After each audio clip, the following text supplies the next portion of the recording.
Welcome to the F&A Show. In this episode, we are talking wedding photography. Let's get started. My name is Freddie. And my name is Arik, and we are Wedding in Ohio, and this is the F&A Show.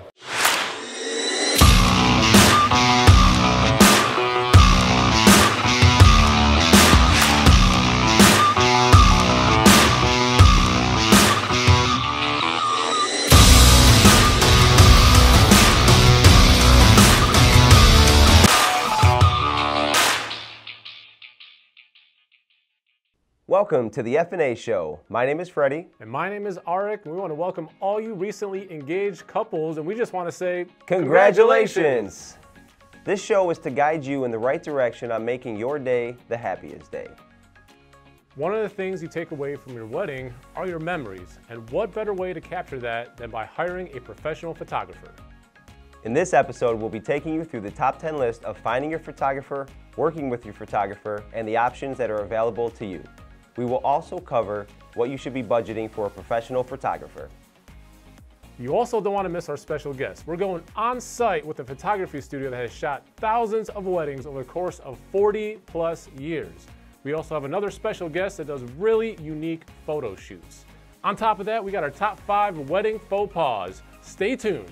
And the prizes. Don't forget the prizes. Yes, the prizes. You don't want to miss any of this. We're giving away some great prizes at the end of this episode, so don't want to miss any of it. All right, so let's get into it. Freddie, what is a wedding photographer? Well, let's see. A wedding photographer could be your Aunt Betty. She comes equipped with her smartphone, her 12 megapixel camera, and she's ready to go for the day. Wrong. What you receive from your Aunt Betty and what you receive from a professional photographer is a huge difference. When you hire a professional photographer, you are hiring experience. We will have a future episode on getting married on a tight budget if you need to go the Aunt Betty route. But today we're going to be strictly talking about professional photography. Another important question that comes up is, how much does a professional wedding photographer cost? Yes, that is a great question. Pricing does vary depending on what you're looking for, but the average price for a photographer in Ohio is going to be between $1,200 and $2,800. Your basic package will typically include one photographer, about an average of 6 hours, and an engagement session. You'll also get the printing rights to the digital copies. Of course, you can always find somebody less expensive or even more expensive, but that's all going to depend on the package that fits your needs. All right, we're going to take a little trip to Willoughby, Ohio, where we're going to meet with Cirino Photography. They have photographed weddings for over 40 years, well over 5,000 weddings, and we're going to check out and see what has made them successful over the course of their career. All right, everyone, we are here in Willoughby, Ohio, outside of Cirino Photography. These guys have been around for 50 years. They've been on Fox 8 News, Channel 5, People Magazine. They've also shot in the White House. Let's head in. Dizzy from being spun, hung on every word, yeah, every single one. All right, we're here with Scott from Cirino Photography. Welcome, thanks for being with us here on the F&A Show. Scott, why don't you tell us a little bit what you do here? We are on Generation 2. To this point, we've photographed over 6,000 weddings here in the Cleveland area. That's a lot of weddings. Yeah, we've seen a lot through the years, and we've done a handful of celebrity weddings. We've done destination weddings. We had the honor of photographing the historic White House wedding with the Clintons. Hillary Clinton's brother, Tony Rodham, got married to Senator Boxer's daughter back in '94, and we were present at the White House and photographed it and captured it for him. And being around for 50 years, I mean, you got to be doing something right. You know, what is it that sets you apart from others that you feel that you bring to a wedding?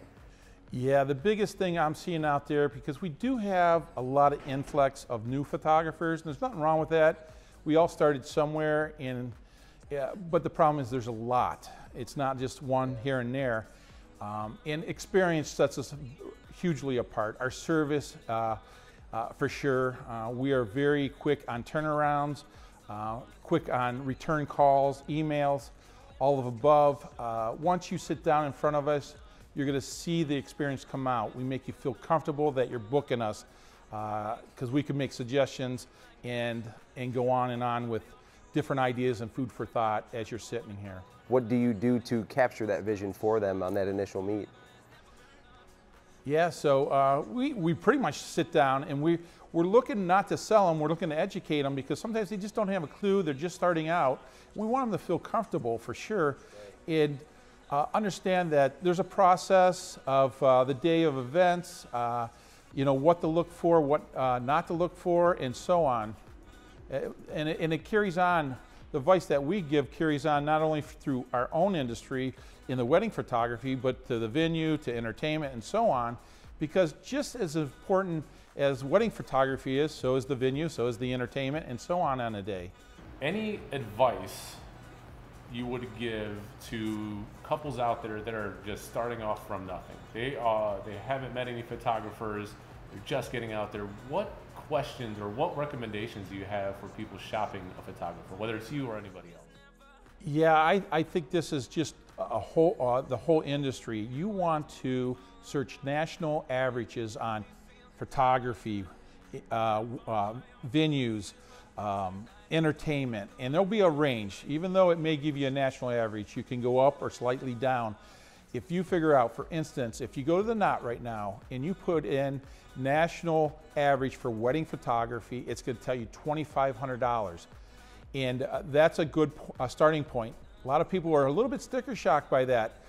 But to be honest with you, Cleveland has some of the best photographers in this area. Unfortunately, at $1,500, you're not getting those photographers. You're getting some of the newbies. And you know how you could find it is when they have that type of low price entry level. They're not even pricing as a professional or even the national average. And then you could get into different styles. You know, there's the dark and moody that's out there now. They're light and airy. Then you have the classic. We try to put all of those into one day when we shoot. Ever been caught in any crazy weather or any big events happen while you're shooting a wedding? Yeah, we do quite a few winter weddings.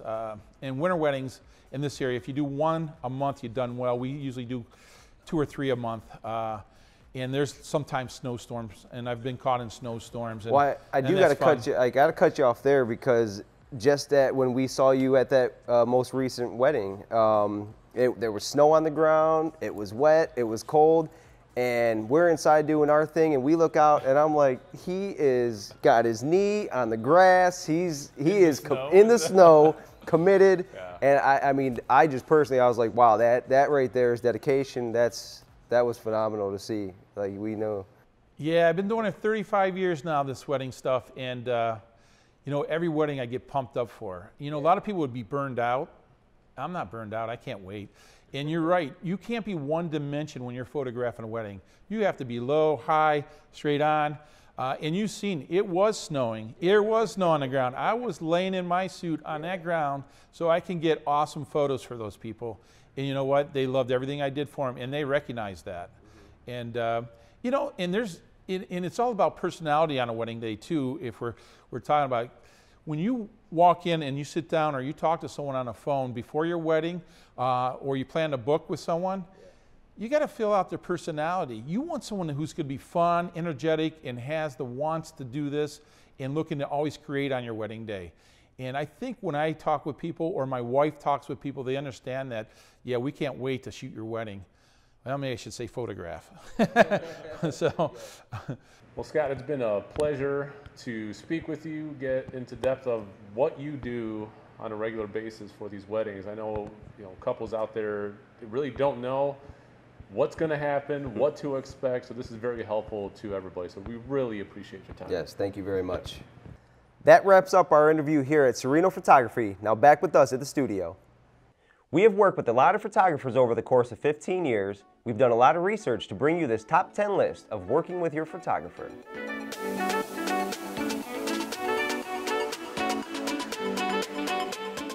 Number 10, come up with a budget. Do your research on what packages fit your needs, and then come up with a realistic budget. Number 9, know your style. Do you like traditional photography, posed images, or do you like more of a natural, candid shot? This is going to help you with your selection of your photographer. Number 8, check your photographer's past work. Make sure your photographer's style meets your needs, so it's important that you meet with them and see what they have to offer. Number 7, get to know your photographer once booked. Go over your expectations and talk ideas. Your photographer should have a lot of suggestions to help carry out your vision. Number 6, backup cameras and equipment. It is important to have a conversation with your photographer on what kind of backup systems they have. We know that technology can fail at any time, so it's important to make sure that your photographer is ready for that. Number 5, check venue restrictions. Get a copy of the rules of your venue. Some areas may not be able to be photographed. Number 4, plan a shot list. This should be done before your wedding. So everything should really be planned out with what photos you want, the people you want in the photos, and also the locations. Number 3, have backup locations set. You never know what the weather's going to do on your big day. If your photos are going to be outside, make sure you have a planned inside location and vice versa on that day. Number 2, speak to your wedding party. It's a good idea to get a hold of your wedding party before the wedding and set your expectations for them on the photo shoots. You're spending a lot of money to get some good photos taken, so you want to make sure everybody is on board and on task come the wedding day. Number 1, trust your photographer.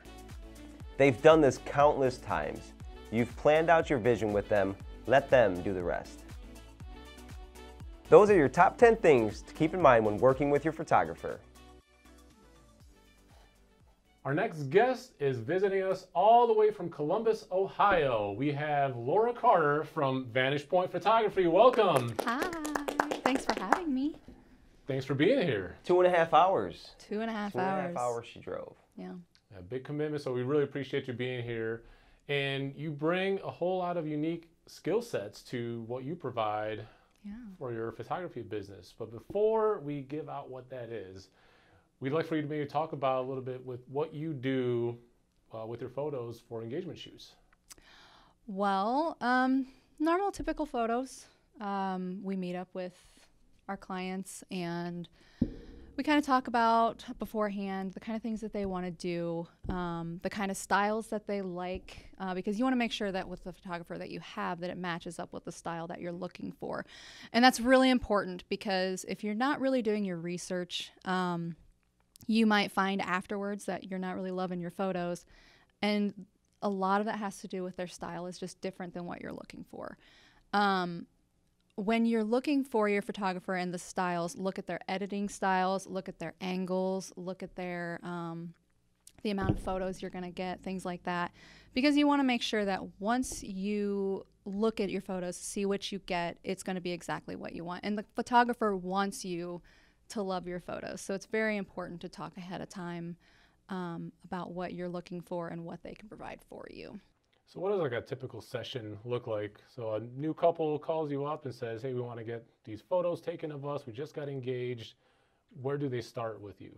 So typically we start with a phone call, start with a message, whatever they're most comfortable with. Some people are not comfortable talking on the phone, but I always recommend it because you get more information from the phone than you ever will from a text message. So you have a phone call with your clients or with your photographer.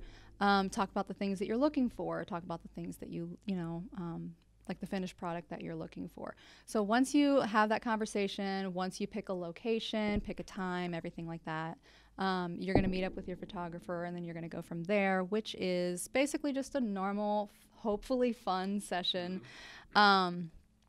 Typically, I mean, for me, I usually do by the hour. Depending on how much time they really are looking to do, we'll change that or not.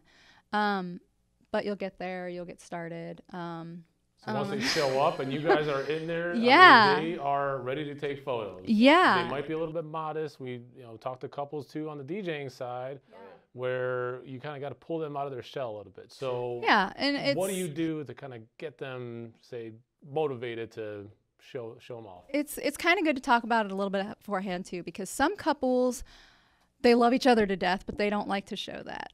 Or, they are very affectionate to each other, but they don't like it in front of people, or they don't want pictures of that. And so it's very important to kind of have that feel of, are these going to be a romantic couple? Are they going to be a more fun couple? Do they want piggyback rides? Do they want, kissing against a tree? And it's really important to kind of have that information before you get there, because if you have a client that, you know, you tell them, hey, I want you to lean up against this tree and kiss her, but don't quite kiss her. And you can tell if they're really awkward about that. And so if you know ahead of time, you're not going to make them get in that position to make them even remotely feel awkward. Like if they want more of a fun session, then you kind of give them more fun poses. And if they want more romantic, you know, but they are not into the fun stuff, if you have the girl jump on the guy's back, they're going to be like, okay, this is really weird for an engagement session. So it's really important to kind of feel that out ahead of time. So you talked about feeling comfortable during the session and posing. Do you have any advice on posing? Yes, I have a lot of advice on posing. Your photographer will know what they're doing. I always tell the people that I pose, if it feels weird, it probably looks good. A lot of times what I'll do is I will pose them and they'll be like, this is really uncomfortable. I'm like, I know, but I promise it looks good. And I'll take the picture and I'll show them, and they almost always, oh, wow, I can't believe that's actually what it looks like. And then after that, they just trust me. So as a photographer, it's really kind of important to show them what you're doing, because then they kind of understand a little bit more, like, why are you having me lean really far forward? This is really weird. Well, I'm having you lean forward because it just kind of helps with your chin and things like that. So to kind of show them, it definitely makes them a little bit more comfortable and kind of helps them trust you a little bit more. So definitely one of the main things is if your photographer tells you to do it, it's probably going to look good. So with couples that are people that wear glasses, I suddenly have. Beautiful. I don't know where they came from. Hey. This show is pretty magical, I know. Yeah, it is. What advice can you give to people that wear glasses in their shots? So these are sunglasses, but you have a lot of problems with glare when it comes to having lights or the sun, anything like that. So what I recommend is when you have your glasses on, to help make it still look like you've done nothing, just take your glasses, pull them down just a little bit. Of course, my hair's in the way, but bring your little above the ear. right above the ear here, so it kind of angles them down a little bit, and that will help prevent the lights from reflecting off of that. Okay. It feels weird. Again, like I Yeah. said, it feels weird. It probably looks good. It feels really strange, but you don't notice it in the photos unless you're really over dramatic with it, but your photographer should tell you not to do that. Yeah. But yeah, it makes a huge difference in reflections and things like that, and it just makes the job so much better and easier for editing and a photographer for later. It's all good information to talk about all that stuff beforehand and having expectations to when you're showing off. And again, things that Freddie and I see while DJing before we actually show up, we got to talk about a few things. Yeah. So it's important. That's great. Now, you do something very unique. And we're excited to present this information and give people ideas out there on what else you can do, and even just for their photo shoot for engagement photos. So tell everybody what you do. So I also do cosplay. I do a lot of cosplay photography. And I always like to recommend that either the couple or the couple and their wedding party come and have cosplay or costumed or even remote themed, I guess, sessions. They're a lot of fun. It doesn't necessarily have to be cosplay. It doesn't have to be superheroes or anything like that. But even themed, 20s theme or Mardi Gras theme or just any kind of theme that you can think of. It's just fun to kind of get the little costumes together and do cosplay sessions with your wedding party, or just, you know, as a couple for, you know, just regular engagement or like part of the engagement sessions and things like that. We have a lot of fun doing them, and I really highly recommend them to anybody that comes and gets pictures because they're just fun. Yeah, it's a really great idea, and I know I love to dress up for Halloween. Oh yeah, absolutely. Freddie does, and I always wish I knew about this before I got married, you know, almost 16 years ago. I think that would have been a huge blast to do that with our wedding party. So that's really unique and really cool, and such a great idea for any of you guys out there at home thinking about what you're going to do to make things unique. I mean, definitely talk to Laura, reach out to her. She can get you set up with a session and even provide some ideas of you know what to do. So what has been your experience? Just, I mean, you've been doing this for how long did you say now? I've been a photographer for about 15 years. More hardcore, I guess, for about 11. That's when I got my own camera. It was about 11 years ago. And I've just been kind of doing everything really since then. So no, it's been very impressive work. We got a chance to check out your portfolio and things Thank you you. sent over to us. Thank you. Great work. You guys can check that out as well. We're going to make Laura's information available here right now, and also at the end of the show, you can check out how to see and get a hold of Laura and any future questions that you may have. Well, thank you again very much for being here. We really appreciate it. Again, great information. Yeah, and we can't wait to get these ideas out to the world. Hey, check this out. Yeah. So next up, it is time for us to get a little fancy. That's right. Stay tuned for a top 5 wedding faux pas.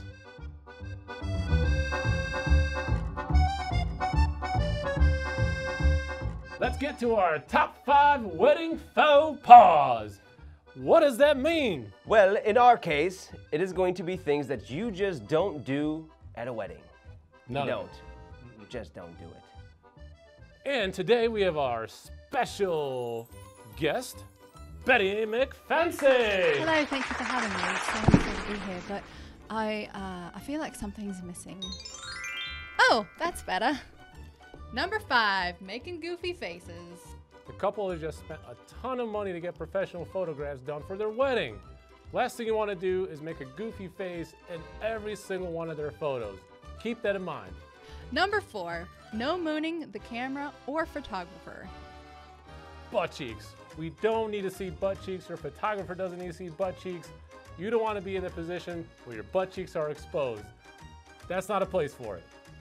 Number 3, encouraging your vendors to drink. Your vendors are there to do a job. You want to make sure they stay professional and on their A game. So encouraging them to drink is not a good idea. Get it together, man. Number 2, photobombing. Photobombing here and there is okay, it might be a little bit funny, but in every single picture, not so much. Number 1, let the professional photographer capture the moments. We've seen this many, many times. The bride and groom is getting ready to go in their first kiss. The photographer is lined up all the way at the end of the aisle, getting ready to take that great photo, and then all you get are hands with their phones in the middle of the aisle, blocking the photographer's shot. Don't do that. Let the professional photographer get the photo, and then you'll get the photo after the wedding. And that wraps up the top 5 wedding faux pas.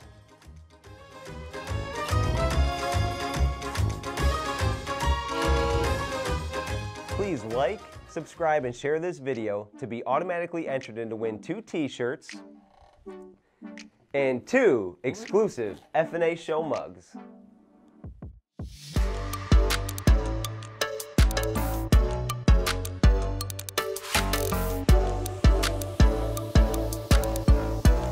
Before we wrap up this episode, I'm going to leave you with a final thought. For this, I'm going to have to get a little serious. We know there's a lot of work to do and a lot of preparations for your wedding day. From our experience, the day of just flies by, so we just want to make sure that you remember to enjoy every moment.